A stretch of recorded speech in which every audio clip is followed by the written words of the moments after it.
bounce back in your spirit. That same power that raised Christ is going to raise you back up.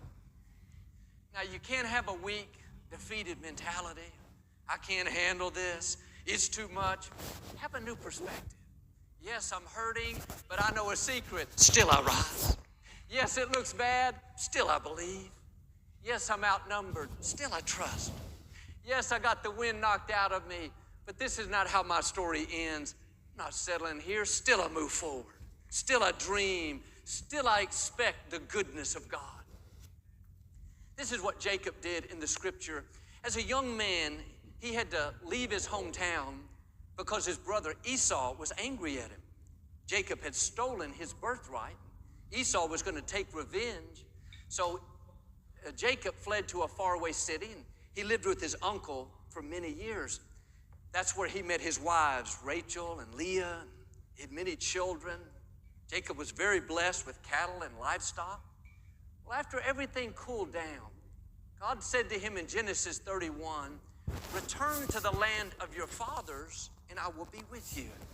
Jacob always wanted to go back home, so he gathered his family, his flocks, his children. He headed toward Hebron, where his father Isaac lived. It's a long journey. They made it to the city of Bethel and camped there. That's where God changed his name from Jacob, which means deceiver, trickster. That's who he was in the past, to Israel, which means prince with God. It was a destiny moment where he had this new identity, this new mindset. I'm not who I used to be. I'm a new man. He built an altar there and worshiped God. But they left Bethel and continued on the journey. And his wife Rachel was pregnant. She began to have labor pains. They stopped and the midwives began to help her. She went into labor. It was very hard. There were complications. Rachel gave birth to the child, a healthy baby, but Rachel didn't make it. She died during childbirth. Here it was the best of times, a new baby boy, and the worst of times. Jacob lost his beloved wife. In those days, they had multiple wives. He had married her sister Leah. He was tricked into that, but Rachel was the love of his life. The first time he saw Rachel, it was love at first sight. So much so that he told her father, Laban, that he would work for him 7 years just to be able to marry Rachel. After the 7 years, Laban didn't keep his word. He gave him the oldest daughter, Leah, instead. And Jacob said, that's not what we agreed to. Laban said, well, then you have to work for me 7 more years if you want Rachel. Jacob did it. That's how much he loved Rachel. But now his world is shattered. He never dreamed he would lose the thing he loved the most. It's one thing if she passed from old age, at their home, they'd reached their destination, but he lost her along the way while they were in transition, while they were dreaming about what was to come. Sometimes on our journey in life, the unexpected happens. Dream dies, a door closes, a loved one doesn't make it. We didn't see it coming. We get knocked down, and it's easy to stay down and wonder why it happened, live defeated, give up on dreams. We were doing the right thing, the wrong thing happened. God, where were you? Why didn't you stop this? There will always be unanswered questions. Faith is about trusting when you don't understand, not trying to figure everything out. Don't put a question mark where God has put a period. He's still in control. He's still ordering your steps, and he still has a purpose for you to fulfill. And it's not like Jacob was off course, doing something he wasn't supposed to. God told him to go back home.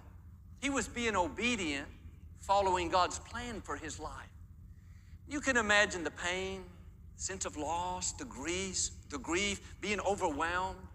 This is the woman he worked 14 years for.